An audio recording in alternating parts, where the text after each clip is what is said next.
Hi all, Liz here. Happy Wednesday. This week's topic is a two-parter. The first question comes from Valera Childers, who would like for us to discuss the differences between religion and spirituality. And the second part comes from Alan Childers, who would like for us to discuss the relationship between the human sciences and religion/spirituality. As a side note to this topic, before I begin to get into it, when it was sent over to us, Kara titled it Religion/Spirituality/Science. And Alan Childers actually was referencing human sciences.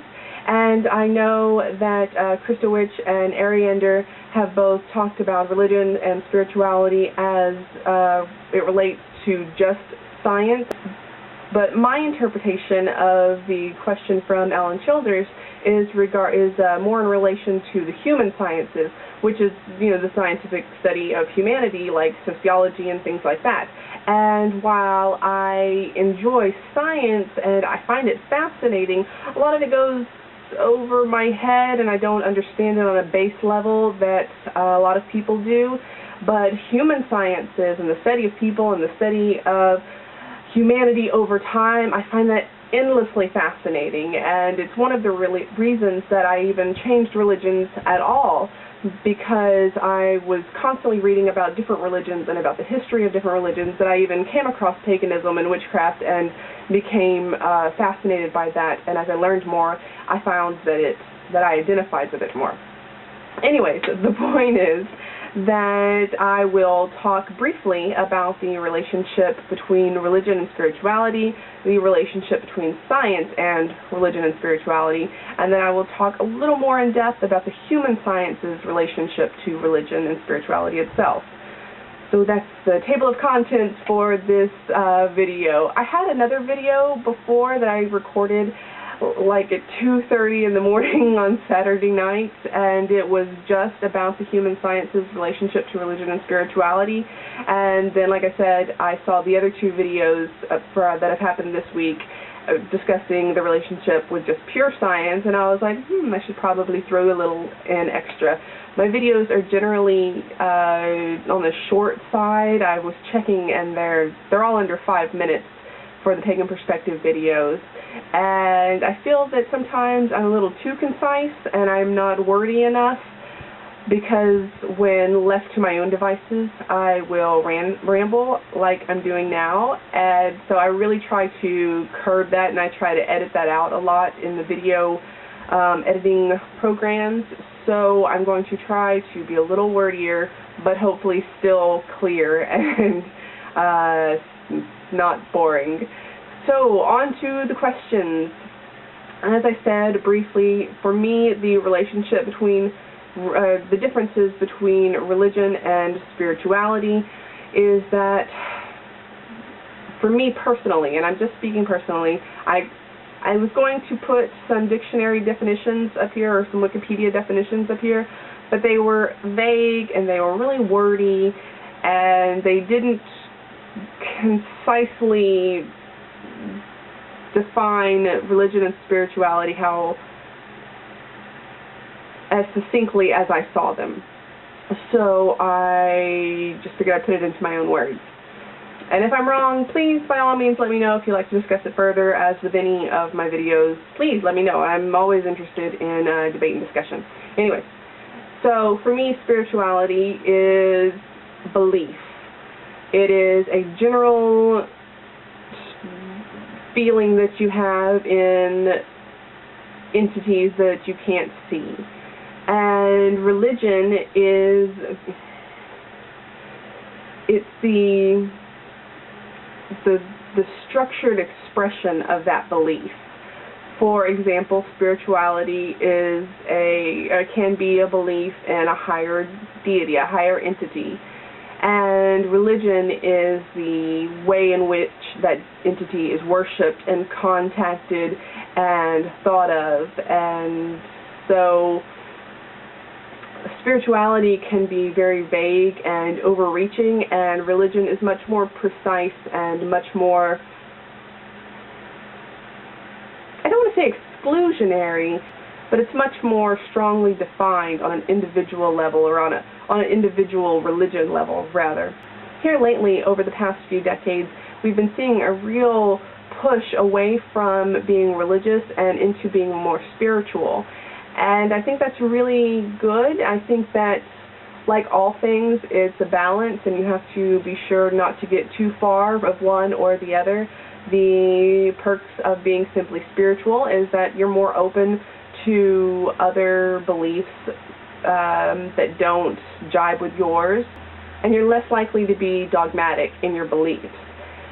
But the downside of just being spiritual is that you run the risk of being too vague. You run the risk of not being specific enough when you're trying to contact entities or when you're trying to work towards your own goals.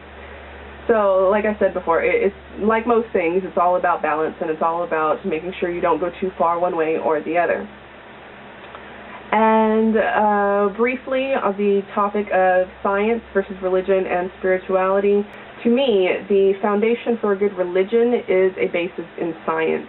And I don't mean that we worship cells or anything like that. What I mean is that if my religious beliefs, which are intangible and based on feeling, if they don't in some way, shape, or form align with a scientific, factual basis, then it doesn't seem that real to me. And to clarify, I don't mean that everything I believe has to be proven scientifically. What I mean is that I can't believe on a religious level that, my God's made the sky purple because I walk outside and I know for a fact that the sky is blue. So if your religious beliefs can be disproven by scientific belief or by scientific fact, then that's not very much of a religion, and you don't have much of a strong foundation for your beliefs. But some things that I believe on a religious level can be interpreted through a scientific basis. For example, many pagans believe that everything is connected, that we all are connected to everything, and everything has a life and an energy and a force on various, levels of power, but everything is connected and everything has the same base.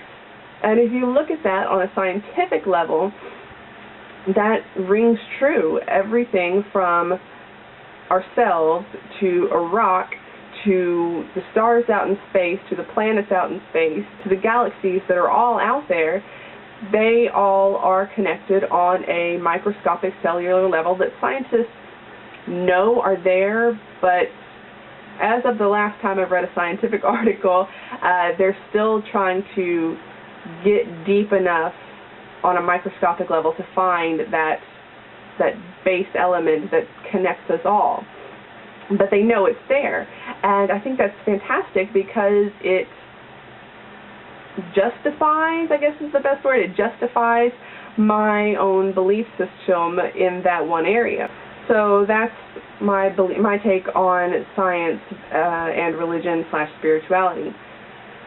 Human sciences, as I said before, they're a different entity. They're more the research into humanity and into humans on a social level, on an economic level, on all the different levels that we relate to one another. And my interpretation of Alan's question was that he would like for us to discuss how the human sciences are related to religion/spirituality. And for me, as I said before, that's a fascinating topic, and I love that. I love looking at religion over the years, and I love looking at where belief systems have come from, because it's through things like sociology and the study of humanity that we see how we've evolved and how far we've come and how far we have to go. We're able to see the past, and we're able to see the present, and we're able to even give conjecture into the future, both where we think we're going and where we need to go and how far we have to go. We can see how different religions throughout the world have changed throughout time by the will of a mass of people or the systematic control by a few people. Religion and our spirituality have a huge impact on us on a small level in terms of, we pray when we eat, we pray when we go to sleep, and in terms of larger things from funerals and births and everything in between those things. So it's not just our religions that have this effect on us, it's other people's religions that do. Older religions are the ones that created many of the laws. It is through their moral codes that we have many of the laws that we do today. It's through many religiously moral codes that are holding us back. And it's not necessarily our religious beliefs that are shaping these things. It's other people's religious beliefs that are shaping these things. And we have to be very aware, because sometimes it can be so easy not to realize what is influencing you. By studying religion, we are able to see humanity at its best and at its worst. What would you and what would you not do in the name of your God? And so I think that information is pretty invaluable in terms of both our own personal growth and how we as a society are moved and changed by these things. All right, that's it for me today. I hope you have a great rest of the week, and I will see you next month.